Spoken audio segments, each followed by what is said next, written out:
룻기서 1장 1절부터 22절까지 저와 한 절씩 교독합시다.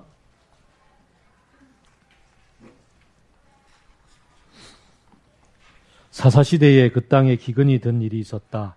그때 유다 베들레헴 태생의 한 남자가 모압 지방으로 가서 임시로 살려고 아내와 두 아들을 데리고 길을 떠났다.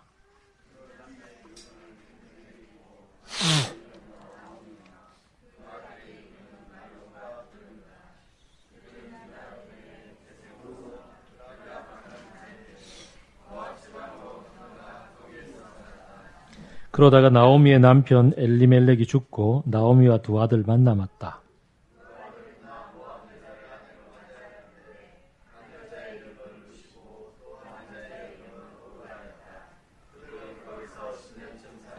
그러다가 아들 말론과 기론이 죽으니 나오미는 남편에 이어 두 아들마저 잃고 홀로 남았다.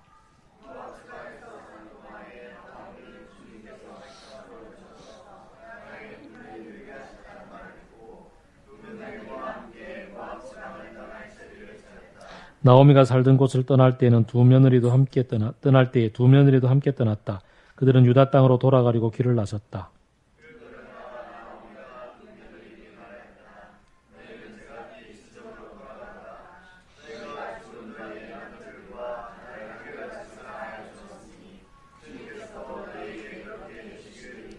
너희가 각각 새 남편을 만나 행복한 가정을 이루도록 주님께서 돌보아 주시기를 바란다. 나오미가 작별을 하리고 그들에게 입을 맞추니 며느리들이 큰 소리로 울면서 말하였다.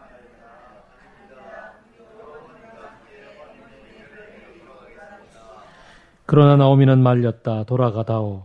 내 딸들아, 어찌하여 나와 함께 가려고 하느냐. 아직 내 뱃속에 아들들이 들어 있어서 그것들이 너희 남편이라도 될 수 있다는 말이냐.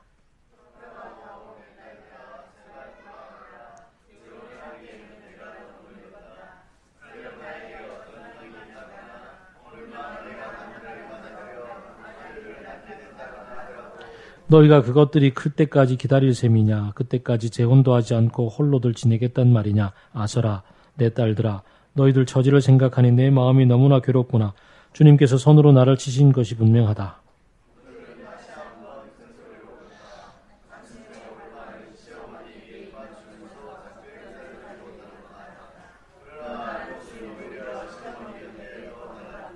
그러자 나오미가 다시 타일렀다. 보아라, 내 동서는 저의 교례와 신에게로 돌아갔다.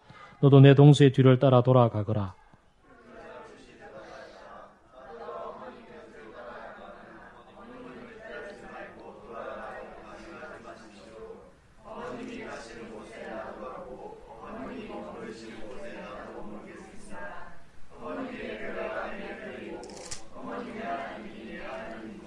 어머님이 숨을 거두시는 곳에서 나도 죽고 그곳에 나도 묻히겠습니다. 죽음이 어머님과 나를 떼어놓기 전에 내가 어머님을 떠난다면 주님께서 나에게 벌을 내리시고 또 더 내리신다 하여도 달게 받겠습니다.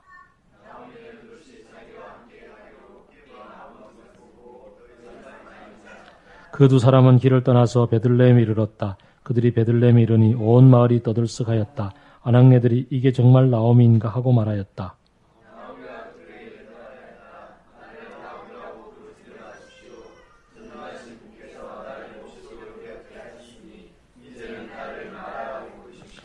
나는 가득 찬 채로 이곳을 떠났습니다. 그러나 주님께서는 나를 텅 비어서 돌아오게 하셨습니다. 주님께서 나를 치시고 전능하신 분께서 나를 불행하게 하셨는데 이제 나를 나오미라고 부를 까닭이 어디 있겠습니까?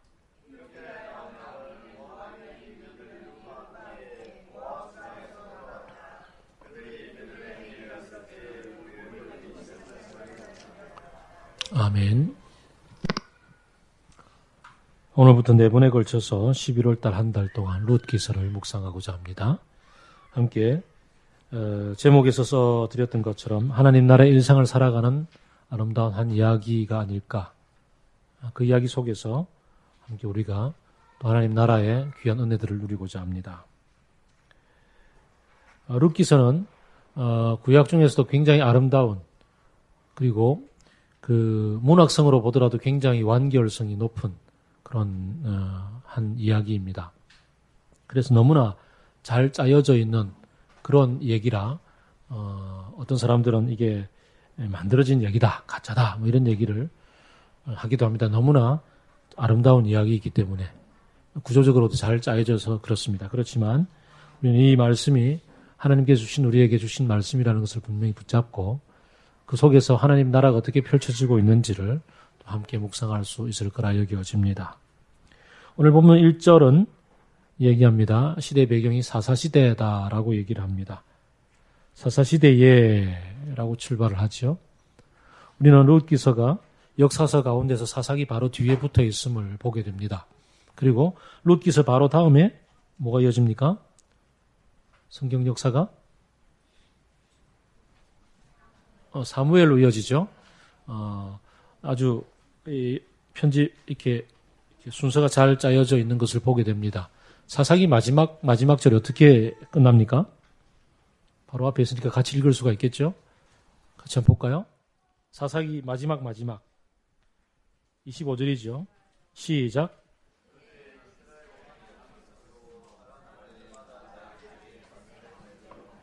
그때 이스라엘에 왕이 없었으므로 사람들은 저마다 자기의 뜻에 맞는 대로 하였다. 옛날 성경 번역대로 하면은 각기 자기 소견에 옳은 대로 행하였다. 이런 얘기가 되는데요. 그리고 나서 사무엘로 가게 되면은 이제 왕이 세워지잖아요. 그죠? 왕이 세워지는 가운데 놓여 있습니다. 어떤 얘기들이 있는지 가만 살펴보면 좋을 것 같습니다. 사사시대는 여호수아를 통해서 가나안 땅을 이스라엘이 정복을 한 다음에 펼쳐지는 약 400년간의 역사를 얘기합니다. 가나안 땅에 이스라엘이 여호수아를 통해서 정복을 하러 들어갔을 때 하나님의 말씀은 가나안 땅에 있는 모든 민족을 다 쓸어버리고 너희들이 온전히 그 땅을 다 차지하여야 한다라는 말씀이 주어졌습니다. 그런데 이스라엘 사람들은 이런 얘기 저런 얘기 이런 핑계 저런 핑계 혹은 뭐 이런 사정 저런 사정으로 다 쓸어내지 못하고 남겼죠. 그리고 띄엄띄엄 가나안 땅의 중간에 원주민들이 남아있고 그 원주민들 띄엄띄엄 섞여서 12지파가 흩어져서 살게 됩니다. 그래서 12지파들도 중앙집권적인 어떤 국가를 이룬 것이 아니라 지파 단위로 좀 흩어져서 지파 독립적으로 지파의 리더들이 그렇게 지파들을 다스려 나가는 부족 연맹 뭐 이런 형태로 가나안 땅에 흩어져서 살게 됩니다. 부족 연맹으로 흩어져 사니까 부족장이 다시 말하면 그 지파장이 제일 중요한 역할을 하게 되고 그리고 지파에 상비군은 없었고 주변에 있는 가나안 민족들이 혹은 에돔이나 모압이나 암몬이나 미디안 족속들이 이 가나안 땅을 둘러싸고 있는 주변 환경은 우리나라처럼 이렇게 비옥한 비가 많이 오는 이런 농사 짓기 좋은 땅이 아니라 비가 와서 농사를 짓기 좋은 이 곳이 몇 군데 있고 거의 대부분 지역은 비가 아주 적게 오는 그래서 목축을 하기에 딱 맞는 그런 환경입니다. 주변에는 가나안 땅 주변에는 목축을 하는 민족들이 대부분이고 목축업은 또 여름 되면 뭐 비가 안 와서 뭐 완전 그냥 다 말라 버립니다. 여기는 지중해성 기후이고 그래서 겨울철에 주로 따뜻하고 목초지가 아주 그냥 저 푸른 초원이 펼쳐지고 그래서 우리 왜 크리스마스 때 보게 되면은 성탄절 때 들에서 목자들이 양떼를 치고 있었던 그런 일들이 겨울에 벌어지지요. 그런데 여름 되면 어떻게 돼요? 여름 되면은 먹고 살 게 없어지죠. 양떼들도 소떼들도 먹이에 가축들도 먹여야 되는데 먹을 풀이 하나도 없으니까 농경지로 쳐들어가는 거죠. 그래서 농경지 쪽으로 쳐들어가서 그쪽을 싸워서 점령하고 빼앗아 먹고 뭐 이런 일들이 비일비재했던 그런 땅이 가나안 땅입니다. 그러니 이스라엘 지파들이 12지파가 흩어져 사는데 이곳 저곳 이곳 뭐 이런 곳에 그냥 때가 되면 쳐들어와서 그냥 빼앗아 가고 이런 것들이 일상인 거죠. 그리고 함께 쳐들어와서 때로는 힘이 약하면 몇 년 동안 몇십 년 동안 지배하에 놓여 있다가 이게 이제 400년 동안 펼쳐지는 사사시대의 얘기입니다. 그러면 이스라엘 사람들은 그 속에서 고통당하고 있다가 부르짖죠. 하나님께 막 부르짖습니다. 부르짖으면 하나님이 그 지파 가운데 리더로 세워서 군사 지도자를 세워서 그 외적들을 물리치고 그 지파가 독립을 이루고 그래서 또 몇 년 동안 편안하게 살면 그들이 여호와께서 구해주셨으니 그러므로 감사합니다 하고 또 찬양하고 지내다가 또 슬슬 먹고 살기가 좋아지니까 또 그들의 영성이 떨어지고 그러면서 여호와를 찾는 것이 허지부지하게 되고 그러면 또 여호와 앞에서 악을 행하기를 마음껏 하게 되고 그러면 이제 성경의 얘기는 그렇죠. 그러면 하나님이 그들을 또 외적에게 붙이시고 그러면 외적들이 쳐들어와서 또 그들을 지배하고 이게 이제 돌아가면서 전 이스라엘 12지파 전체에 벌어진 일이라기보다는 군데군데에서 이렇게 이 지파 저 지파에서 벌어지는 일들이 이렇게 본문 속에 기록되어 있는 게 사사기죠. 그래서 또 적들이 쳐들어와서 고생하다가 고생 중에 또 여호와께 주여 살려주옵소서 부르짖으니 또 여호와께서 불쌍히 여기사 또 리더를 세워주셔서 또 나팔 부니까 군대들이 모여가지고 농기구 뭐 이런 거 들고 가 전쟁에서 이기고 그래서 또 외적이 또 나가고 또 그들이 또 행복하게 사는데 또 먹고 살만하니까 또 여호와를 버리고 그래서 사사기 전체의 핵심 구절을 찾으라 그러면 딱 한 단어, 한자, 또라고 이제 찾는다고. 그런 얘기를 해요. 또. 이 사이클이 반복되는 중에 일어난 얘기지요. 또 하면 생각나는 게 옛날에 떡볶이라는 게 있었어요. 여러분 모르는 거죠. 우리 어릴 때. 우리 집에는 기억나죠? 떡볶이. 떡볶이에 얽힌 얘기. 떡볶이는 카라멜 한 통 속에 또라는 이렇게 껍질을 까면 또라는 이렇게 조그마한 동그란 펀치 되어져 있는 글자가 나오는데 카라멜이 한 100개 들었으면 그 중에 또 글자가 한 10개나 들었겠죠? 근데 저는 이제 침을 묻혀가지고 또를 하나 찾아내고 침 딱 붙여가지고 또 다른 카라멜 뽑아가지고 또를 딱 붙여가지고 아저씨 또 이래가지고 또 하나 뽑고 카라멜 반을 제가 차지했어요. 이 아저씨가 얼마나 이렇게 난리가 났는지 분명히 아니거든요. 이 가짜거든요. 그래서 그 얘기를 저희 부모님께 말씀을 드렸고 그날 저는 부모님으로부터 뭐 엄청나게 이제 혼이 나는 거죠. 이제 어린 시절에. 그랬던 어린 시절의 기억이 또에 얽혀 있습니다. 사사기 시대의 또. 그랬던 때에 사람들은 각기 자기 소견에 옳은 대로 행하며 살았던 때에 각기 자기 마음에 좋은 대로 행하고 살았던 그때에 그러다가 힘들어지면 여호와께 부르짖고 살려주시면 또 자기 마음대로 살다가 하는 그런 시대에 일어난 얘기입니다. 베들레헴에 사는 사람들이 있었는데 베들레헴에 기근이 들었습니다. 베들레헴은 그 이름 그대로 떡집입니다. 요즘도 우리 베둘레헴 그러잖아요. 몰라요? 베둘레헴. 풍성한 사람. 베둘레헴은 풍성함을 뜻합니다. 베들레헴은 풍성한 지역. 그래서 곡창지대 가운데 있는 성읍이었고 그 당시 성이라 그러면은 뭐 한 100여 명 살았을까요? 되게 큰 성이 한 200명까지 사는 뭐 그러니까 지금 여기도 한 100명에서 한 200명 사이에 왔다 갔다 하는 그런 도시니까 100명이면 뭐 다 알잖아요. 그죠? 뭐 그런 자그마한 도시입니다. 그런 성에 기근이 들었습니다. 기근이 들었는데 그때에 그곳에 살던 엘리멜렉이라는 남자가 자기 아내 나오미와 더불어서 두 아들과 더불어서 이 기근을 못 견디겠다. 그리고 눈을 들어보니 강 건너 요단 건너 동쪽에 그 모압 지방에 거기가 괜찮게 살고 거기는 기근도 안 들고 괜찮아 보였어요. 그래서 우리 절로 가자. 저리로 가서 살자라고 얘기하고 그리로 이제 이사를 갑니다. 자, 이사를 가는데 뒤에 보게 되면은 이제 나오미가 돌아와서 고백하기를 그 21절에 보게 나는 가득한 채로 이곳을 떠났는데 빈손으로 돌아왔다. 이렇게 고백하는 걸로 봐서 당시에 이 엘리멜렉 집은 그래도 좀 재산이 좀 어느 정도 있었던 것 같고 어느 정도의 재산을 가지고 지금 이 기근이 계속되는 이곳에서 다 까먹고 그냥 다 본전까지 다 잃어버리면 힘들어질 것 같은 이런 생각이 들었을 것 같아요. 그래서 지금 주변의 민족들과 섞여 살고 있는 이스라엘 그곳에서 베들레헴이 속해져 있었던 그 에블랏 가문 사람이었고 이 사람이 이제 재산을 들고 이 재산 다 까먹기 전에 저곳에 가서 아마 장사하면 제법 남을 것 같다. 뭐 이런 생각을 했을 것 같아요. 그래서 그곳으로 건너갔고 그곳에서 가지고 있는 재산 가지고서 아마 먹고 살만하고 뭐 장사도 좀 잘 했을 것 같은 생각이 듭니다. 그랬더니 그곳에 있는 두 처자가 자기 아들들에게 시집을 온 거죠. 보통 이제 그 외국 나그네로 들어온 사람에게 시집을 가는 게 이 당시는 흔치 않은 일인 거죠.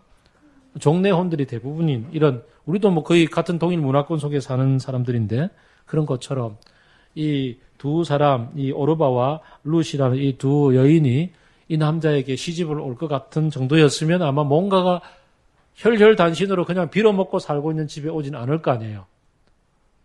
적어도 이 모압 지방에 살고 있는 들어온 사람 중에서 거류민인데 거류민이 뭔가 재산이라도 갖고 있으니 그러니 아마 시집 오려는 마음들도 가졌겠죠.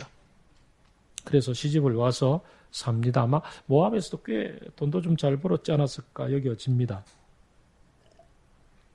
그렇게 살기를 처음에 떠날 때는 잠시 갔다 오지 하고 갔는데 이게 10년이나 됐단 말이죠.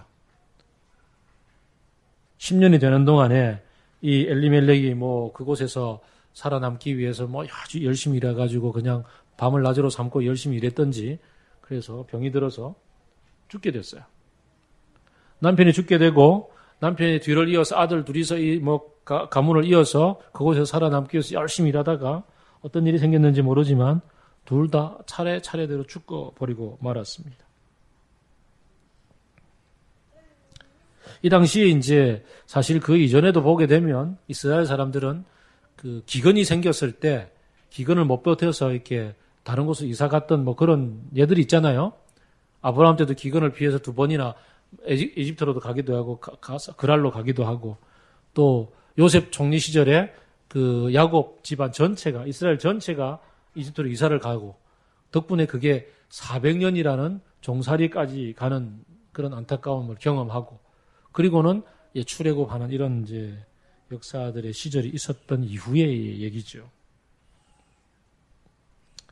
사실 그 모압은 이 사람들이 이사를 갔던 모압은 그 이스라엘을 그 약 18년 동안이나 침공해가지고 지배했던 그런 민족입니다. 지배 민족이었습니다. 그러니까 어떻게 보면 좀 그 예를 들어 우리 옛날에 그 미국으로 노동 이민 가고 막 이런 거랑 비슷할 수도 있겠고 아니면 여기에서 돈 갖고 있던 사람들이 미국 가면 잘 살 거야 가자 이러고 이민을 가는 그런 거랑 비슷할 수도 있겠죠. 또 왜 지난번에 우리 저기 민수기 묵상했을 때 그때 그 발락이 발람을 불러다가 그 출애굽했던 당시에 왜 그 저기 이렇게 저주해달라고 했던 있잖아요, 그죠? 발락 왕이 바로 이 모압 왕이었습니다. 이스라엘 사람들을 어떻게 보면 좀 아주 좀 눈에 가시로 여기고 그리고 어떻게 하든 좀 없애겠다 뭐 이러는 문화 속에 있는 별로 그렇게 친근하지 않은 그런 민족 속으로 스며들어갔죠. 잘 살던 시절 10년이 지나가고 이제 남자 3명이 다 죽어버리는 일들이 생기죠. 때마침 그때에 베들레헴에는 풍년이 들렸다는 소식이 들려옵니다. 10년 동안 풍년이 한 번도 안 들었을 리는 없겠는데 그때야 비로소 귀가 열려서 풍년이 들렸다는 소식을 듣게 되는 나오미의 삶을 한번 생각해 봅니다. 아까 우리 박 목사님이 나인이라는 성 앞에 과부가 아들이 남편 죽고 아들도 죽고 그래서 이제 인생 막막한 그때에 슬픔에 겨워서 그렇게 장례 행렬이 지나가고 있는 그런 장면처럼 아무런 인생에 희망이 없는 그 당시에 남자가 없이 여자 혼자 살아간다는 건 거의 불가능한 얘기니까 그런 시대에 이 막막한 이런 때에 나오미가 경험하고 있을 이 안타까운 마음의 중심 그제서야 이스라엘의 소식이 들리고 이스라엘의 자기 고향 베들레헴에 풍년이 들었다는 얘기를 듣게 되는 나오미.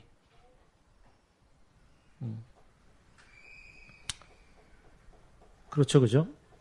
어제 그 청년 유니온에서 인터뷰했던 한 여자분의 기사를 보았었는데 그 제주에서 뭐 벌써 오래전에 한 10여 년 전 얘기인데 제주에서 혈혈단신으로 부산의 전문대학에 이렇게 입학을 해서 와서 고등학교 때부터 엄마한테 용돈 한 번 안 받고 알바하며 살아왔던 애가 부산에 그래도 무트로 나와서 전문대 다니면서 알바하고 생활비 벌고 막 그러다가 이제 더 이상 견딜 수가 없어서 학업도 내려놓고 그래서 취업을 했는데 어느 보일러 회사의 콜센터에 취업을 했는데 콜센터에 취업을 했더니 콜센터 이 자기 상관이 나쁜 놈이 돼가지고 맨날 술 시중시키고 요즘으로 친다면 그냥 거의 성추행에 해당되는 그런 일들도 뭐 수도 없이 경험하고 그렇게 5년을 버티다가 결국은 그러니까 정리해고 당하고 뭐 이런 슬픔의 얘기들을 쭉 이렇게 적어놨더라고요.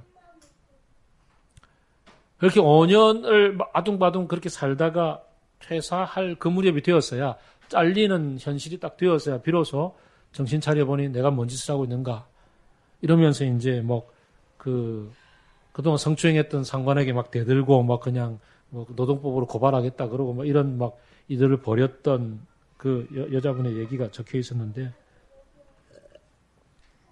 10년을 아둥바둥 어떻게 보면 살아남기 위해 살고 뭐 재산이 있었는지 없었는지 모르지만 어쨌든 그렇게 살 때는 몰랐는데 갑자기 한꺼번에 닥친 어떻게 보면 인생의 모든 것을 잃어버렸던 것 같은 그런 상황에 되었을 때 비로소 이 나오미에게 눈이 열리고 귀가 열려서 고향의 얘기가 들려오죠. 그곳은 지금 풍년이 들었다더라. 그때 우리가 보게 되는 것들이 있죠. 오늘 주보 2면을 한번 볼까요? 주보 2면을 보면은 시편 120편이 기록이 되어져 있습니다.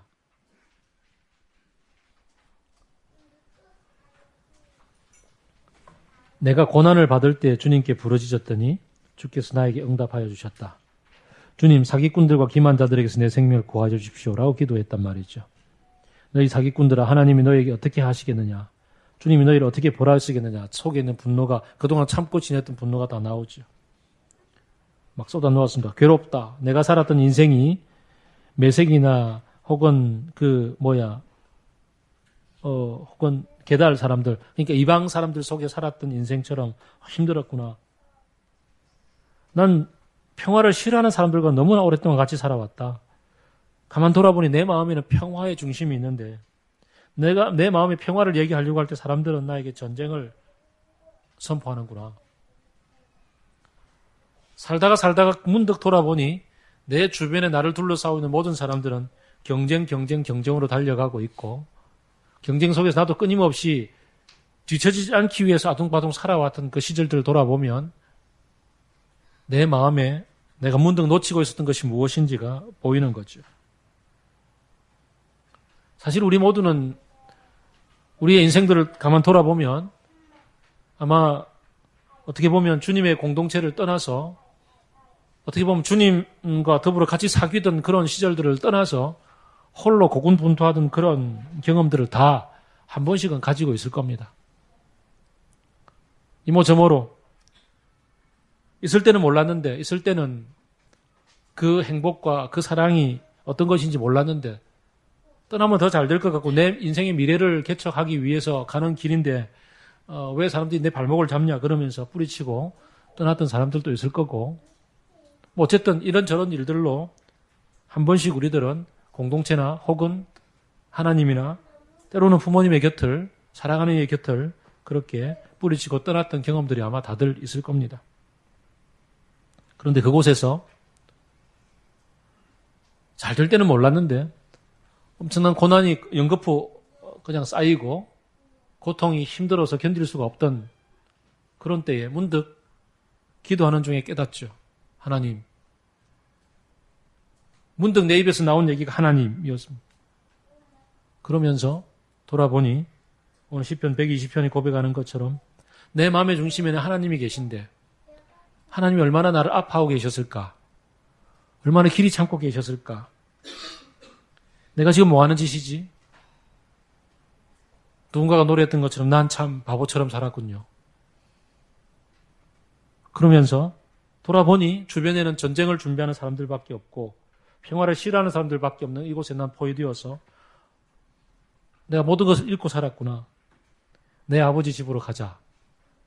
내 아버지 집에 가면 다시 모든 것이 새로워지리라. 그래서 스칼렛 오하라는 마지막에 그 타라로 가자. 내일은 내의 태양이 떠오를 거야. 이러고서 이제 일어서지 않습니까? 이 명장면이 떠오르지 않는 사람은 고전을 보시기 바랍니다. 바람과 함께 사라지다. 아무도 반응이 없어요.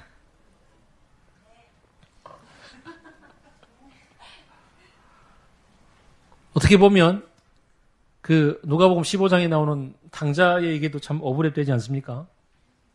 재산 다 들고 가서 내가 내 비전을 가지고 내 꿈을 가지고 꿈을 실현해 버리라 그러고 뛰쳐나갔었는데 모든 것 다 잃어버렸던 그때에 이스라엘 사람의 자존심으로서는 돼지의 그 돼지 우리를 가까이 하는 것조차도 힘든데 돼지고기 안 먹으니까 그런데다가 그 돼지를 치는 사람으로 사는 자신의 처지 먹을 게 없어서 돼지가 먹는 쥐염 열매를 먹으면서 사는 자신의 상황들에 처해서야 비로소 내 아버지 집은 얼마나 풍족한데 그곳에 가서 품꾼의 하나라도 그냥 아들이 아니라 그냥 노동자의 한 사람으로 사는 것 그것도 더 좋겠다. 그게 차라리 낫겠다. 그러고 이제 돌아서는 그런 경험들이 다 있는 거죠. 나오미도 어쩌면 이제 그렇게 깨닫는 장면을 만나게 됩니다. 사실 인생은 좀 그런 것 같아요. 주님과의 관계도 그런 것 같아요. 주님과의 관계도 만남인지라 사랑의 관계인지라 아버지의 품 안에 있다가 그 풍족함을 너무 풍족해서 잘 모르면서 뛰쳐나가는 사람들이 참 많이 생긴 저 자신도 그렇고 누구나 그런 시절들을 경험하는 것 같고 그러다가 또 깨닫고 돌아오는 거죠. 그럴 때까지 동구 밖에 서서 아들을 기다리는 아버지 품꾼 하나라도라고 물어보는 아들을 얼싸안고 입 맞추며 손에 가라기를 끼워주며 너는 내 아들이다라고 그렇게 받아주는 아버지의 넓은 품이 있기 때문에 어쩌면 우리의 신앙생활은 우리의 신앙생활이라는 이 인생은 같이 살아가지는 게 아닐까 여겨집니다. 우리 공동체도 그렇습니다. 우리 공동체가 한 식구라고 할 때에 이곳에서 저곳에서 그냥 엎치락뒤치락 그 가지 많은 나무에 바람 잘 날 없다고 오늘은 이 사람 내일은 저 사람 이렇게 그냥 툭 터지고 그리고 뛰쳐나갔다가 보이지 않다가 또 한동안 보이지 않다가 또 어느샌가 돌아와서 제가 잘못 살았어요. 그리고 찾아오는 사람들의 역사가 이제 맑은 물 10년을 같이 지내보니 10년의 역사 속에 제가 지난주 동안에 10년의 역사를 다 정리를 했거든요. 도표 8장으로 만들었는데 정리를 해보니 그런 그림들이 보이더라고요. 야, 그렇구나. 가족이란 게 그런 거구나. 베들레헴의 집. 그래서 이제 나오미가 돌아오잖아요.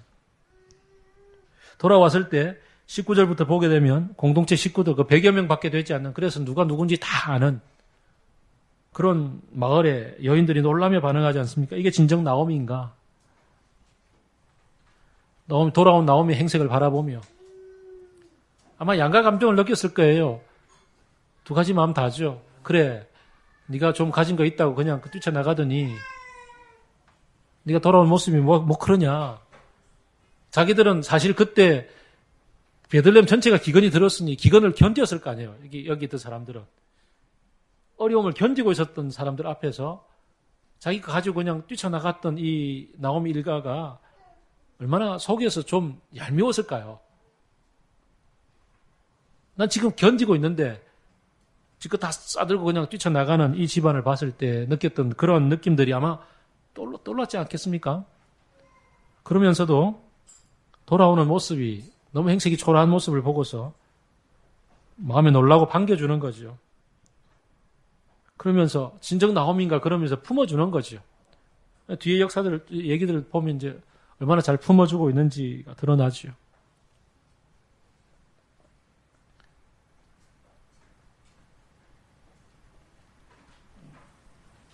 나오미라는 이름이 가지고 있는 뜻, 기쁨, 사랑스러움 이런 뜻인데 그 나오미 그래 참 나오미답다. 그래 왜 그런 거 있잖아요. 그죠? 니답다. 네가 뛰쳐나갈 때 그렇지만 돌아오는 모습을 보고서 측은히 여기고 받아주는 그게 가족이고 공동체인 것 같습니다.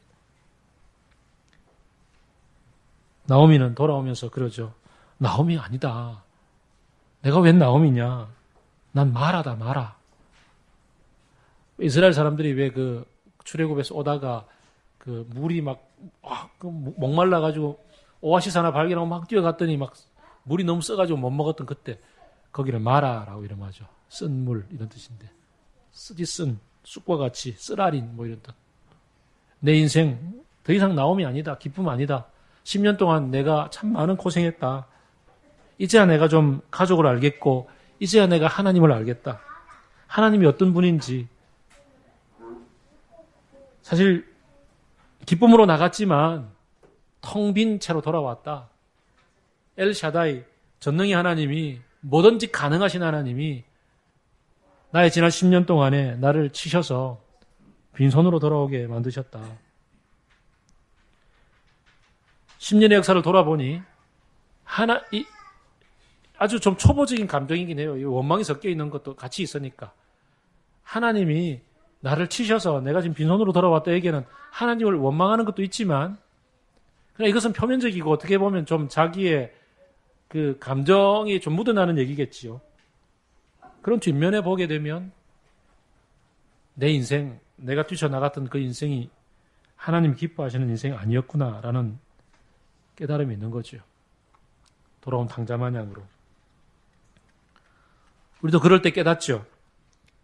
그때 내가 뛰쳐나가고 내 꿈 펼쳐보겠다고 그렇게 살았던 그때에 난 사실 그 육신의 정욕대로 살았고 육신과 마음이 원하는 대로 행했고 세상의 풍조를 쫓아서 살았던 남들이 차 사면 나도 차 사고 남들이 좋은 차 사면 나도 차 팔고 또 좋은 차 사고 남들이 집을 넓히면 나도 넓히고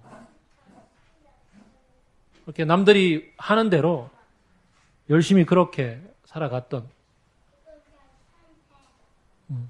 그랬던 내 자신을 보면서 여호와께서 기뻐하시는 게 결국 아니구나. 사사기라는 이 중대한 하나님의 나라가 펼쳐지고 있는 큰 그림 속에서 하나님께서 모든 이 민족들 가운데서 이스라엘을 택하셔서 모델로 삼으시고 한 땅을 지정해 주시고 그곳에서 하나님을 왕으로 삼으시고 하나님을 주인으로 삼고 하나님의 다스림을 받고 함께 가족이 되어져서 공동체로 살아가는 그런 꿈을 펼쳐보라고 가나안 정복 사건을 일으켜 주셨는데 기근을 피하겠다고 뛰어갔던 그 이집트에서의 400년 동안의 종살이들을 접고 하나님이 기적을 베푸셔서 이곳을 이끌어 주셨는데 거기에 버금가는 400년 동안 이집트에서의 그 400년만큼이나 버금가는 400년 동안 틈만 나면 하나님을 버리고 틈만 나면 자기 꾀대로 살아왔던 그런 이스라엘의 역사 가운데서 짧은 한 10년의 세월을 내 마음대로 내 꾀대로 기근을 피해보겠다는 이 명분 하나로 살아왔던 나오미의 인생 속에서 돌아보니 결국은 이건 하나님이 원하는 인생이 아니었어 라는 것을 깨닫게 되는 나오미처럼 우리의 인생도 그렇게 어느 순간 하나님이 나를 이 땅에 허락해 주신 생애의 목적이 무엇인지 하나님이 나를 내 아내와 내 남편으로 만나게 하셔서 내 자녀들을 주시며 함께 살라고 하시는 인생의 목적이 무엇인지 하나님이 맑은 물 교회 속에 우리를 불러주신 이 공동체로 부르신 목적이 무엇인지 그런 것들을 문득 깨닫게 되는 그런 시간들이 주어지는 거죠.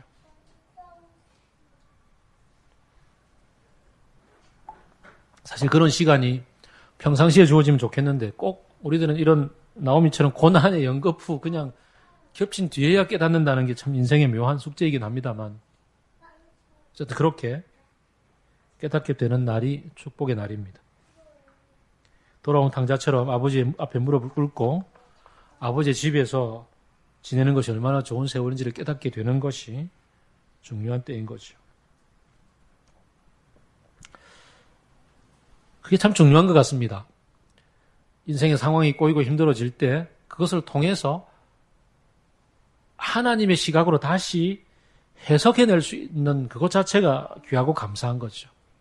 사실 그렇게 해석할 수 있도록 우리의 지각을 깨워주시는 분이 하나님이시고 하나님이 사실 그 시간에 우리들을 일깨우셔서 그래서 그걸 깨닫도록 도와주시는 그게 하나님의 마음인 것 같습니다. 내 마음대로 열심히 살 때 그 안타까워하시는 하나님은 그렇게 그 순간에조차도 똑똑똑 마음을 두드리시며 네가 돌아봐야 될 이것이다라고 그렇게 말씀을 해 주시는 거죠.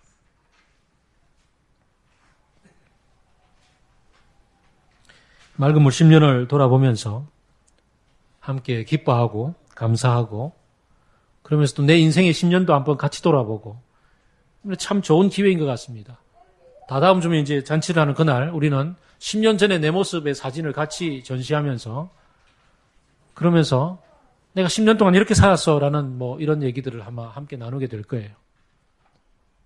그 10년을 우리 한번 이렇게 나오미처럼 돌아보면서 주님께서 내 10년을 어떻게 살라고 하셨는데 나는 어떻게 거기에 부합하며 살았는지 아니면 10년 동안 어떻게 주님은 나를 이렇게 마라의 시간들을 거치게 하며 다시 베들레헴 주님의 풍성함 속으로 이끌어 주시는지를 경험하게 되었는지도 돌아보면서 한 번쯤은 이 가을에 2014년이 끝나기 전에 이렇게 베들레헴 앞에 서 있는 그런 나오미의 시간들도 한번 가져보면 좋겠다 여겨집니다.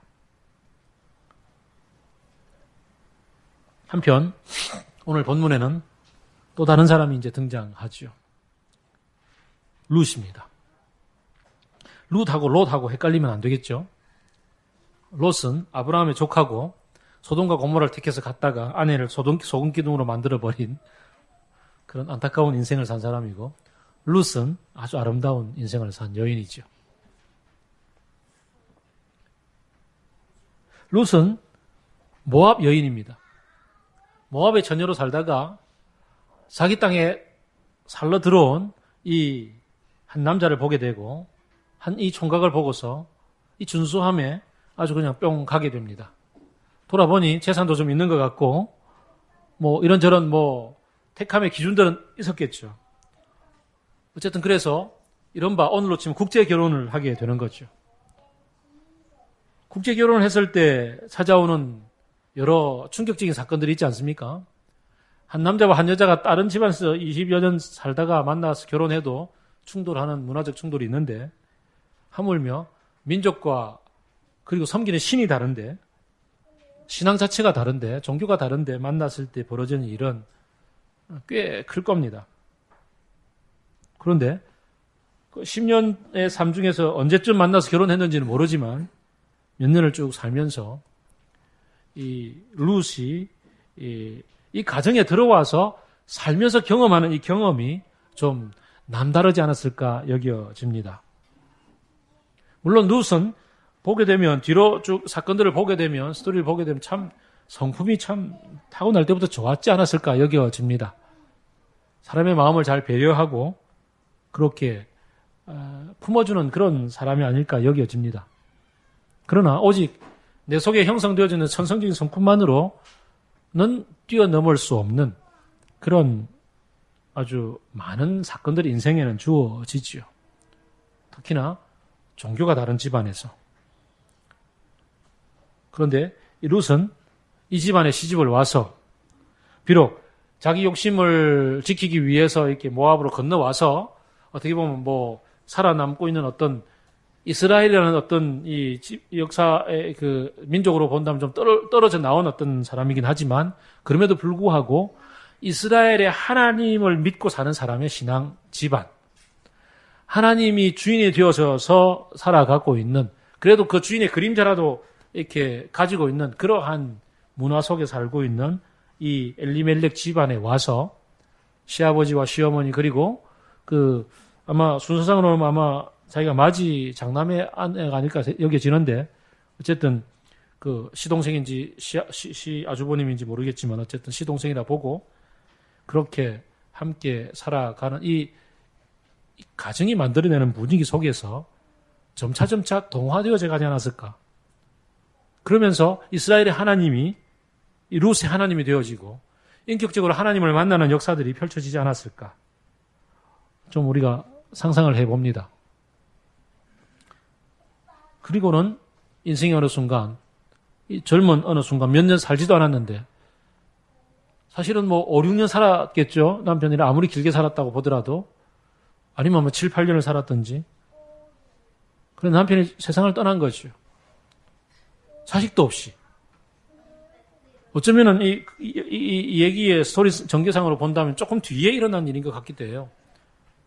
한 7, 8년 살았을 때 그때 결혼했고 그래서 이제 막 신혼의 단꿈들이 막 깨어나고 아기도 없는 이런 상황 속에서 남편도 세상을 떠나는 이런 아픔. 그뿐 아니라 이 시집 식구인 형제도 세상을 떠나버려요. 이 당시에는 이제 그 계대 결혼, 형사 취수 이런 게 익숙한 문화니까 형제라도 있으면 형제와 이렇게 남편이 조금 형제와 결혼하는 거고 남편이 형제와 결혼하는 거고 지금 이미 결혼했으니 그럼 거기 태어난 아들이라도 결혼하는 거고 시어머니가 또 다른 형제를 낳으면 거기도 결혼하고 뭐 이렇게 이제 계대 결혼이 이어질 텐데 남자란 남자를 다 죽어버렸단 말이죠. 3명인 남자가. 그러니 더 이상 이 집안에서 어떤 결혼의 소망은 없는 거고 남편이 이렇지요. 더 이상 먹고 살 기력도 없게 되는 남자가 있어야 사는 세상 속에서 경제적인 배경도 이제 팍팍해질 게 보이고 슬픔이 겹겹이 쌓이는데 다행인 것은 시어머니 나오미가 친정으로 돌아가라고 얘기를 하는 거예요. 참 그나마 다행이죠. 이 집안에 있어서는 별 소망이 전혀 없는데 친정으로 돌아가면 그래도 친정에서 새로운 어떤 인생의 전기를 만들 수 있는 새로운 뭐 시집을 갈 수 있는 어떤 그런 길들이 열릴 수 있으니 그나마 다행인데 시어머니가 안 돼, 가야 돼 이러고 자기 집안 사람으로 끝까지 챙겨가면은 할 말이 없는 집인데 그의 동서 오르반은 슬프지만 길을 떠났고 자기도 결단을 해야 되는 순간에 그에게 주어진 그가 고백하는 고백이 16절이죠. 아들 어머님을 떠나라고 말하지 마십시오. 강요하지 마십시오. 어머님이 머무는 그곳에 나도 머물고 어머님이 가시는 그곳에 나도 가고 어머님의 결례가 내 결례가 되고 어머님의 하나님이 내 하나님입니다. 어머님이 숨을 거두시는 그곳에 나도 죽고 그곳에 나도 묻히겠습니다. 죽음이 어머님과 나를 떼어놓기 전에 내가 어머님을 떠난다면 주님께서 나에게 벌을 내리고 더 내리시더라도 할 말이 없습니다. 이 얘기를 우리 배우자에게 듣고 싶지 않습니까? 우리 배우자가 나를 탁 앉혀놓고서 여보, 당신이 가는 곳에 내가 함께 갈 것이고 당신이 머무는 곳에 내가 함께 머물 것이고 당신의 가족이 내 가족이고 당신의 하나님이 내 하나님이며 당신이 숨을 거두는 그곳에서 나도 죽고 그곳에 나도 묻히겠습니다. 죽음이 우리를 갈라놓기 전까지 저는 당신을 떠나지 않겠습니다. 아멘. 이 얘기를 아내로부터 듣고 싶지 않습니까?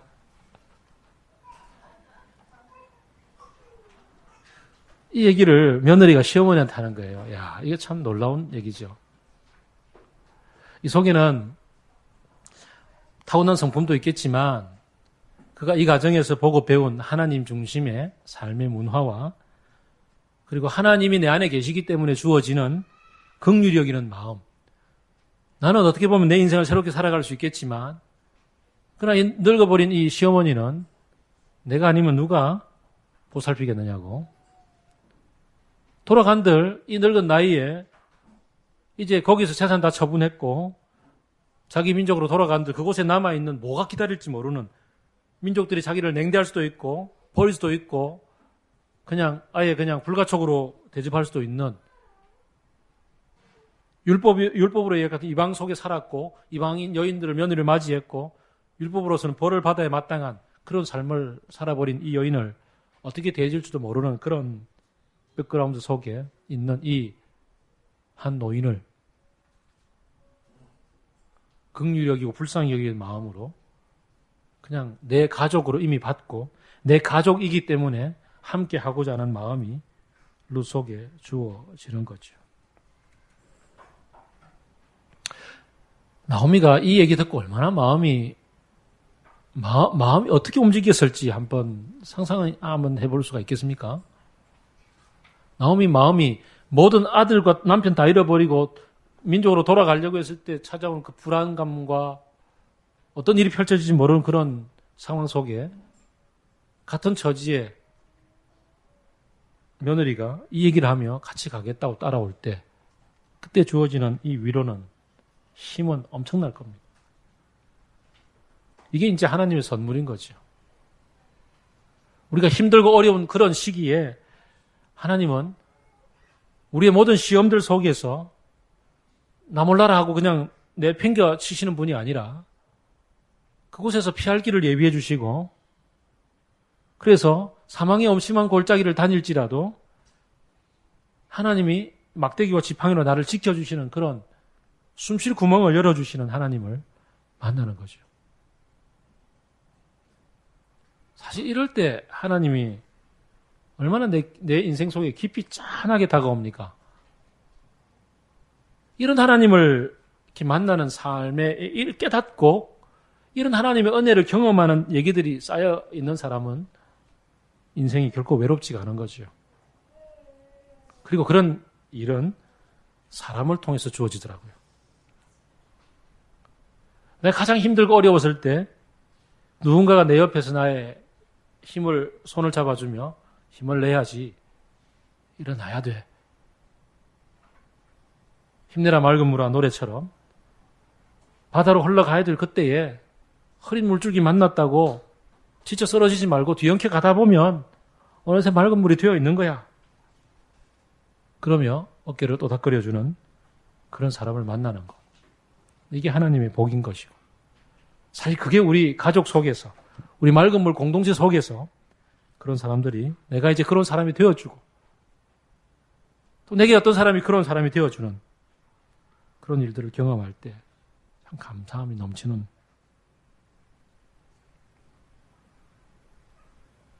사실 그런 사람이 되기까지의 룻의 마음의 중심에 어머님이 하나님이 내 하나님입니다 라고 고백하는 이 한 귀중한 고백 이 가정에 들어와서 만난 이 하나님이 이제는 내 하나님입니다라는 이 고백 하나님으로 말미암아 주어지는 그런 성품의 성숙이 있었기 때문이 아닐까 여겨집니다.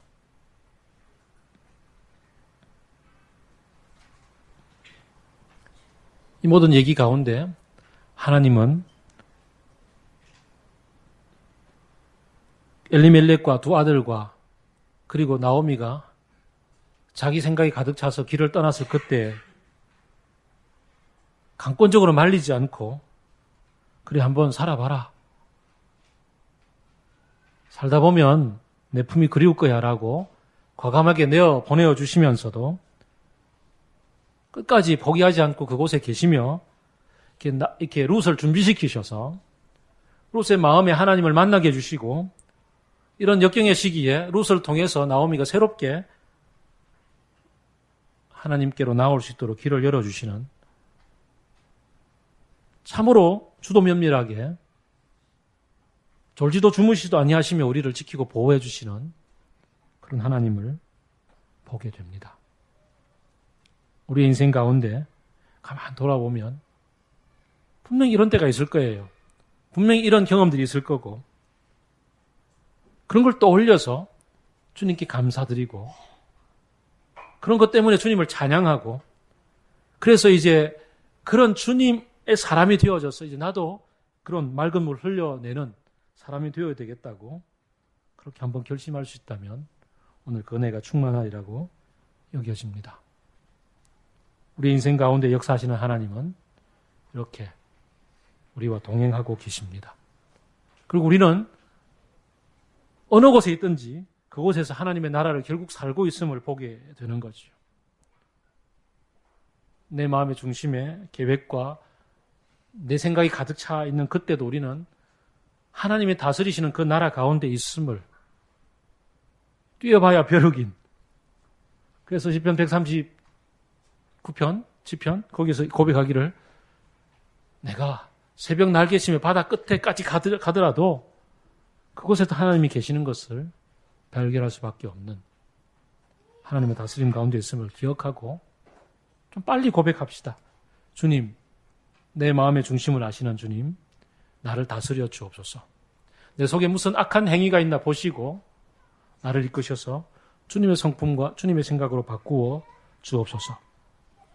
시편 120편의 기자는 어려운 상황 속에서 나를 둘러싸고 있는 모든 이 악함과 경쟁과 전쟁 속에서 결국 내 중심에 하나님이 계시고 하나님의 평화가 진짜 내가 바라는 거였구나라는 내가 진짜 바라는 소망을 깨닫고 나서 곧바로 121편을 고백합니다.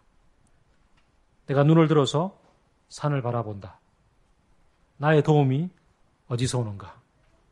나의 도움은 다른 어디서가 아니라 내 계획과 내 경쟁과 다른 사람을 밟아 이기는 그곳이 아니라 나의 도움은 천지를 지으신 엘샤다이, 전능의 하나님, 바로 그 하나님께로부터 주어진다. 라는 것을 고백하고 121편에 이어서 122편을 보게 되면 곧바로 예배의 자리로 달려나가고 있는 그런 이 시편의 저자의 모습을 보게 됩니다. 시편 120편, 21편, 22편은 그래서 한 사람이 지은 연작시입니다. 스토리가 쭉 이어져 가고 있음을 보게 됩니다. 오늘 이 예배 자리에서 하나님 우리를 만져주시고 불러주시고 일깨워 주시는 그 목소리를 들으시며 주님, 내가 여기 있습니다. 나를 받아 주옵소서. 당신의 나라 가운데 나를 품어주시고 내가 당신의 길을 걷게 하여 주옵소서. 그렇게 고백하는 우리 모두가 되기를 바랍니다. 기도하겠습니다.